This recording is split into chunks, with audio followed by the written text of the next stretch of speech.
Number one question that I get every day, is it a good time to buy? And I will say to all of you, do your numbers number.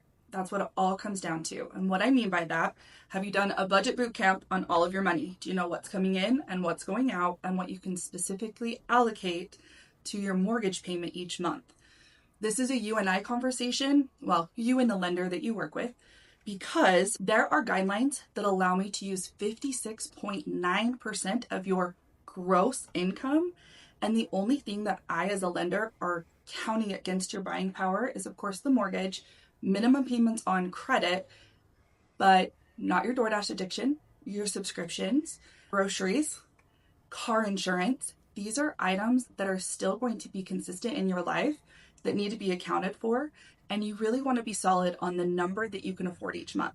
Next step, you're going to go to a lender sooner rather than later. Give yourself as much of a runway as you can, because I don't actually care if you're buying in a year, 2 years. The sooner that I can deep dive into your specific loan, the sooner that I can help you put your ducks in a row and put a plan together to get you to home ownership. Mortgage credit is weighted differently. I'll talk about that in another video.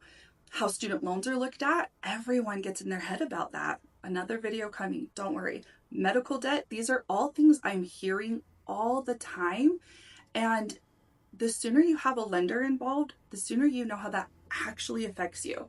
Then last but not least, once you have your budget in place, you've spoken to a lender who's run the pre-approval numbers, now you're going to take what you can actually afford and look at the market that you want to live in.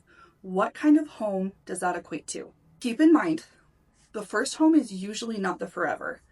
I mean, good grief, most mortgages are 8 years or less. So this is something to get your foot in the door. This is something to start growing equity, to put money aside to better the next step. There are people who will one and done. They can afford exactly what they want, stay for 10 years, great. There are some that need to start smaller and in 2 to 3 years, reconvene, look at where you're at, and then go higher from there. At the end of the day, if you want to know if it's your right time to buy, consult with a lender. You got to trust them and then let them do their job. I got you back. Message me if you want to set up an appointment. But that is what we are here for, is to guide you through the thousands of guidelines and loan options available.